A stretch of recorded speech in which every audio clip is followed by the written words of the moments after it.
that the saucers are real, and his reaction to the claim of Americans who said they'd spoken with men from Venus. We'll be back to these stories in just a moment.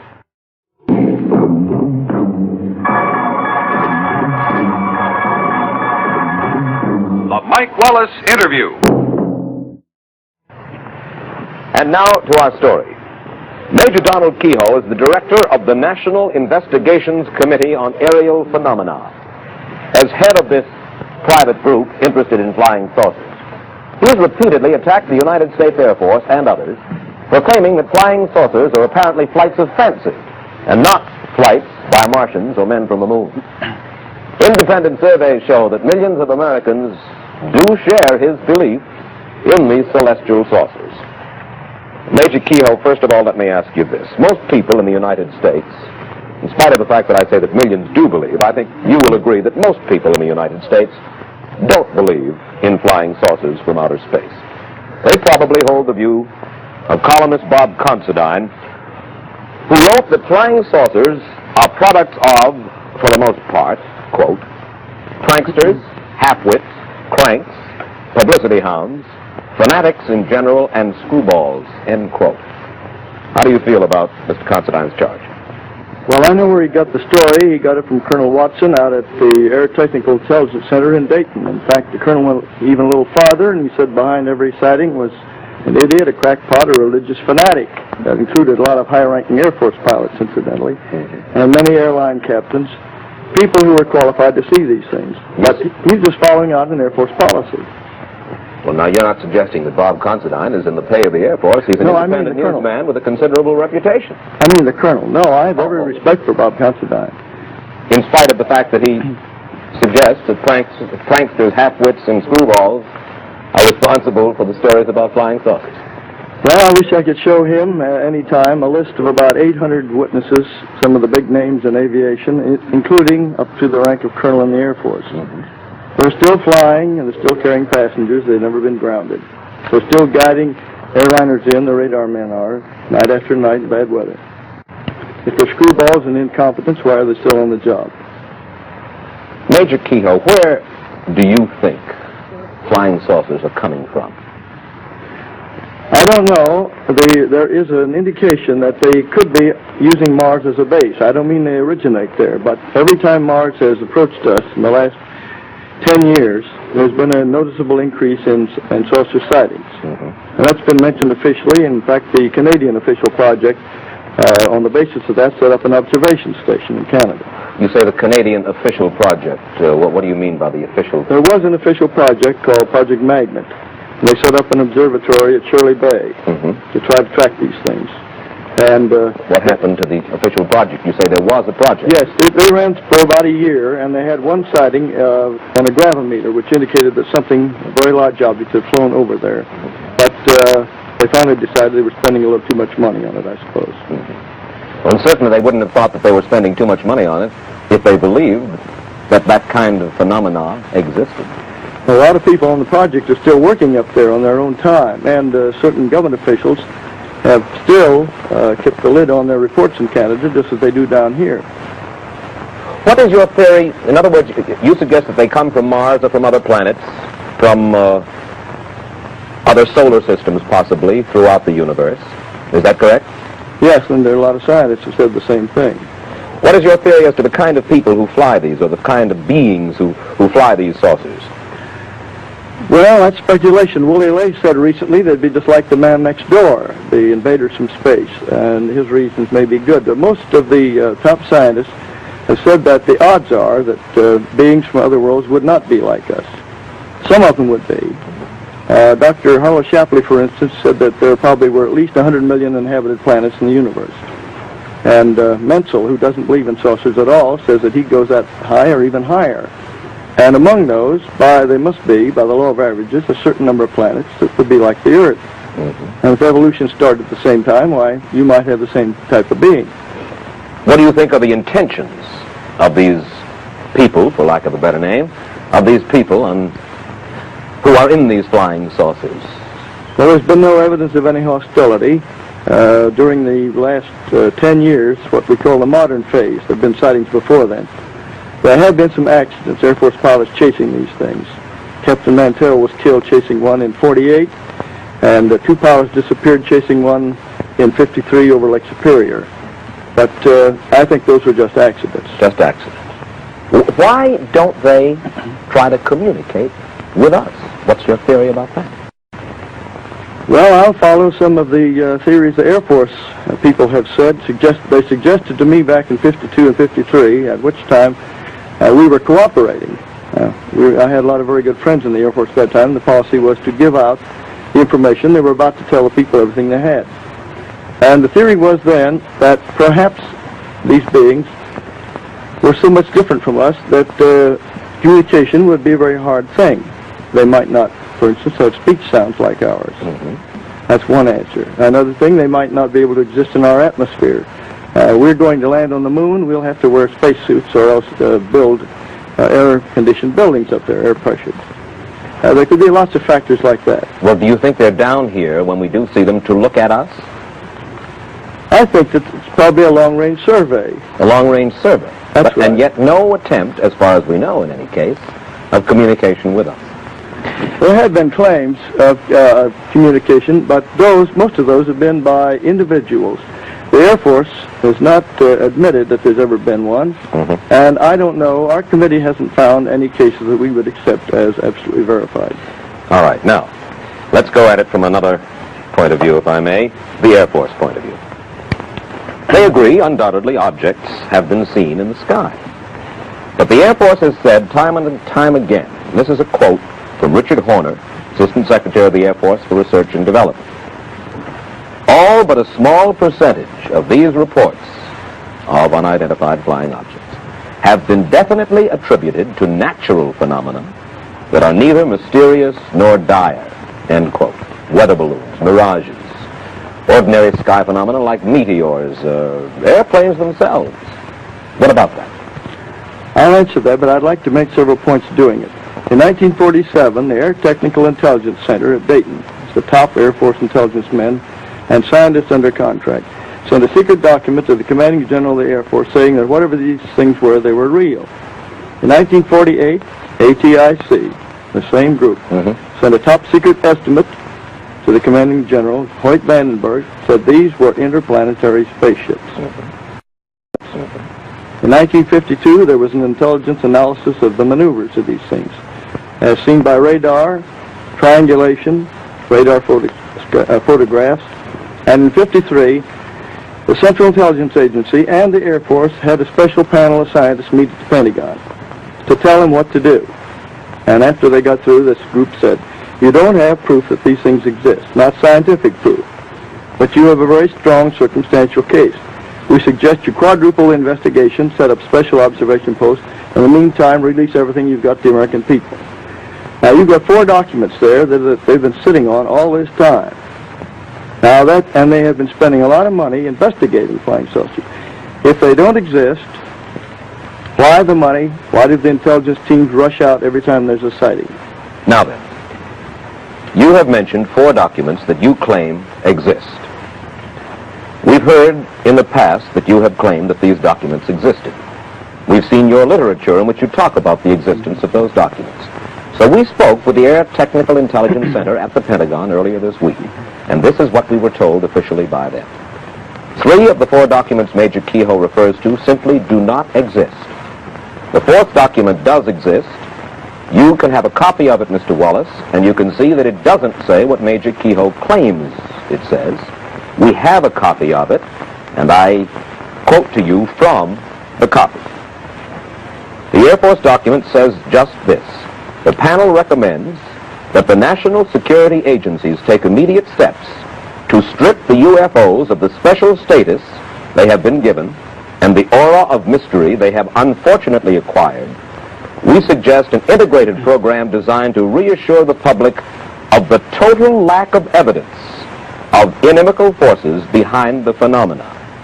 And again, as I point out, Secretary Horner says it simply ain't so. Now, why? The point really at issue here, it would seem, Major Keyhoe, is this. Why do you believe that the Air Force says that nothing is going on? Why do you believe that the It's a fairly serious charge. I know it is. You make the charge that the United States government is withholding from the people of the United States certain very important information. Why? What would their motive be for withholding that kind of information from us? Well, I'll answer that, but I would also like to show you some proof that they are withholding it.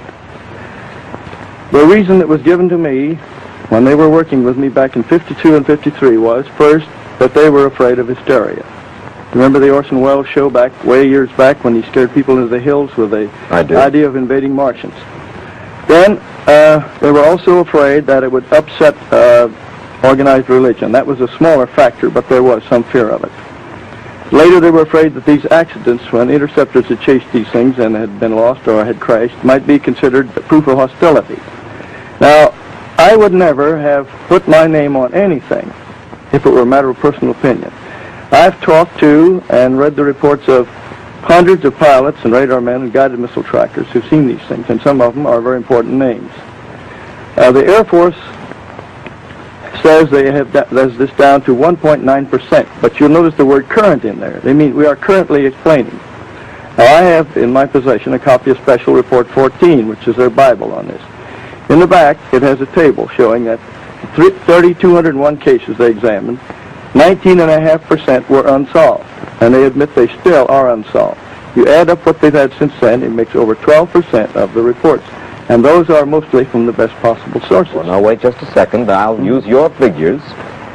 The Department of Defense released an official bulletin on November 5th, 1957, saying that from June of 55 to June of 57, a 2-year period, just a fraction over 2% of all investigated unidentified flying objects had to be listed as unknown. 2%. So that's your 1.9. What was the period again? 55 to 57.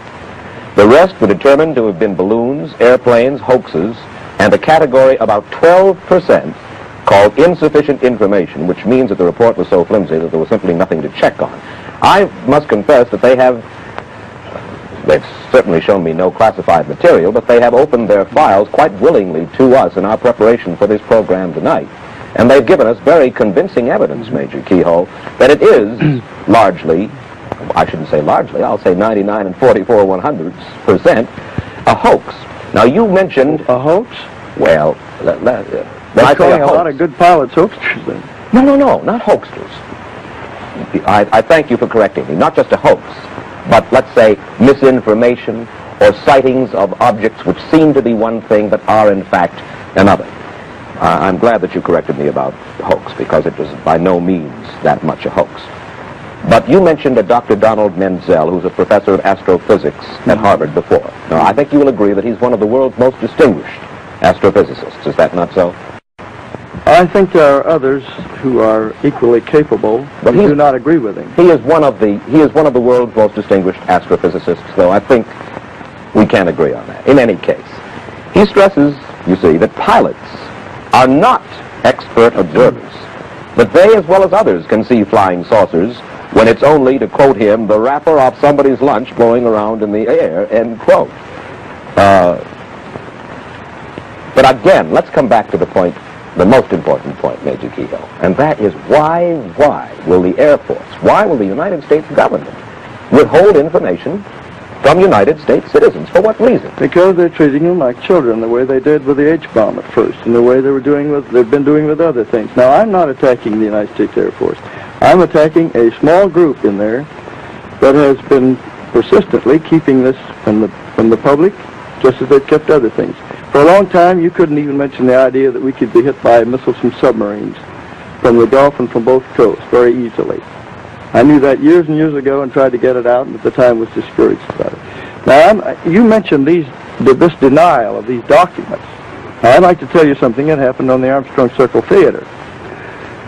I had requested that those points be in the script, and I was discouraged from it at first by their writer.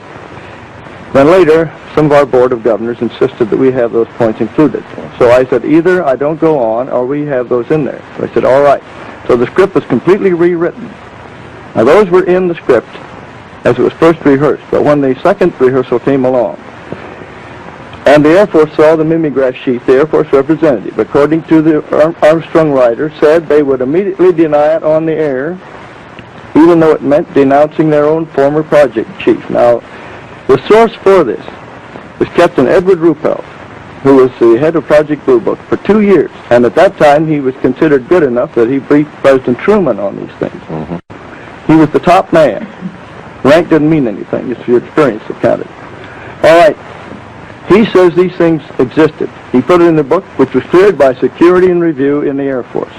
On December 5th, 1955, that was cleared. It's in his book. He's never been hauled in and court-martialed. Now, I have here, and if you allow your camera to come in on it, this is a sheet from the script of the Armstrong Theater, which was deleted. This was crossed off, and I was told that I couldn't say it on the air.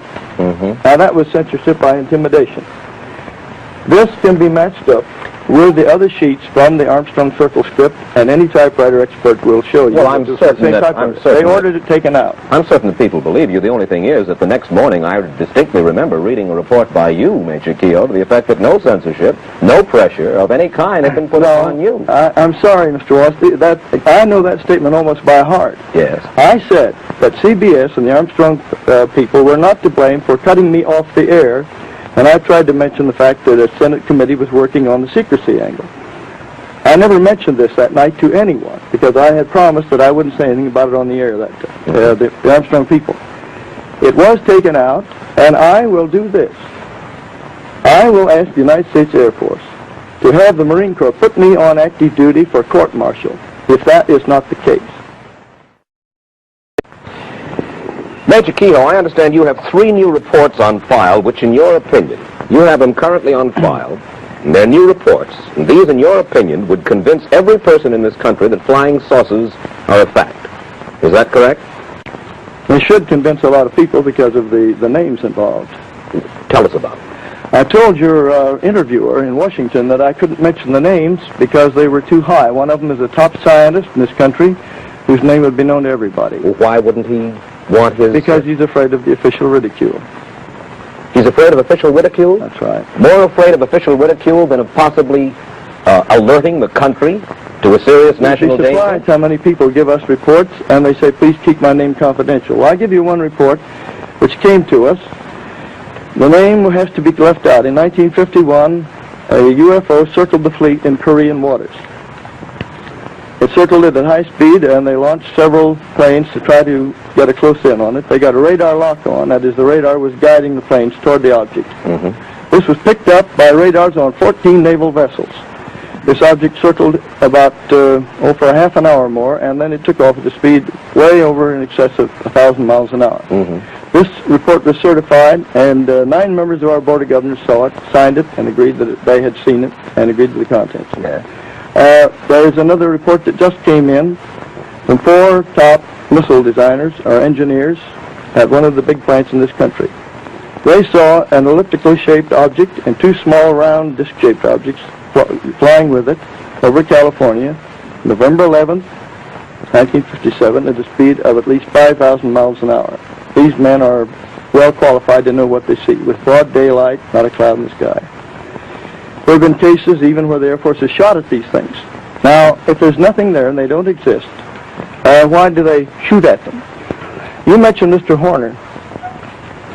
The day after Mr. Horner said that the Air Force was not concealing anything, Captain Gregory Oldenburg, a public information officer at Langley Field, refused to let an ad be inserted in the Langley Base Flyer, their newspaper, which asked that anybody interested in UFOs please communicate and form a little group. He said, I must refuse to do this because the dissemination of information on UFOs is contrary to Air Force policy and Air Force Regulation 200-2. And I have a copy of it here in case you want to see it. Well, Major Keyhoe, I must say that the Air Force tells us they don't question your motives, but they do question the accuracy of a good deal of your information, and for that reason they say you have been, and were they to, in a sense, throw open an invitation to all people who cite UFOs to get in touch with them once again. They get all kinds of cranks, hoaxers, and so forth, and you see they run down every one of these sightings, and it has cost them a tremendous amount of money to no avail over the past few years. That's what they told you. That is what they told me. Now, sir, In a moment, I'd like to ask you this. In the past few years, millions of flying saucer enthusiasts have become excited about the stories of two men, George Adamski and Howard Menger. Both of them claim to have seen flying saucers. Menger claims to have been given a ride in one by some creatures from Venus. Adamski says he's chatted with a man from Venus in the California desert. I'd like to get your reaction to those stories, and we'll get Major Keyhoe's reaction in just 60 seconds. All right, Major, about George Adamski and Howard Menger, both men claim to have talked with men from Venus. Menger claims that he's even taken a ride on a flying saucer. Do you believe them? No. You think they are hoaxers? We do not accept any reports of these so-called contactees without more evidence. We've asked them to submit their claims and take lie detector tests. We don't throw them out. We simply say we'll give you a fair chance. I think that's the least important part of the picture. The most important part is the weight of evidence from hundreds of competent people. And I'd like to name a few. Captain Richard Case, American Airlines. Captain C.S. Childs, Eastern Airlines. Captain T. Kravitz, TWA. Robert Dickus, TWA. Colonel Donald J. Blakesley, U.S. Air Force, a wing commander. I could go down the list of people who know what they're doing, and they're still on duty, they're still flying. Major Keyhoe, what would you like to see done about flying saucers that is not currently being done? What steps would you like to see taken? I think the American people should write to their congressman and insist that open hearings be held by the Senate Committee on the Permanent Committee on Government Operations, which has been looking into this for 6 months. An Air Force spokesman told us this last week. He said members of the Senate subcommittee have talked with us already, and they have shown no interest in conducting any hearings on this issue. I talked with the chief investigator within the last 2 weeks. I gave him a lot of information, and I gave him data on one case where an airliner was sent to chase one of these things, and the passengers kept in ignorance of it at that time. That involves 2 government agencies beside the Air Force, which has refused to release the report. And I'll say this: if you were to get, if the committee were to get Ruppelt, Major Fournet, several colonels who were on that time, Major General Garland, who was on the project, it would be a big revelation, because the Air Force is simply treating the American people like children. They don't trust them with the facts. You know, here's an interesting question, Major. The United States and Russia have started sending satellites into the sky, and we may be hitting the moon with a rocket soon, possibly Mars. You believe that creatures from outer space have space stations on Mars. What's going to happen when we start firing rockets at the moon or at Mars? That question's already been brought up. We expect to have a base on the moon within the next 5 years. It's possible that there is a base on there. I don't say there was any proof of it. Is it possible we're going to start an interplanetary war when we start sending our rockets to the moon and to Mars? In 1935, General Douglas MacArthur said the next war would be an interplanetary war, and we'd have to unite against people from other planets. One last question, Major Keyhoe. Have you ever seen a flying saucer? I've seen them tracked on radar, but I take the word of about 800 of the best witnesses in this country and abroad. But you yourself have never seen a flying saucer? I've just been a reporter, and a careful one. Thank you very much, Major Donald Keyhoe. As you've just heard, the flying saucer controversy is deadlocked in contradictory statements and interpretation of facts. As for Major Donald Keyhoe himself, like most of us, he's never seen a flying saucer, which may just make him like a mystic who's never seen a ghost. But one must give him credit. He has much faith.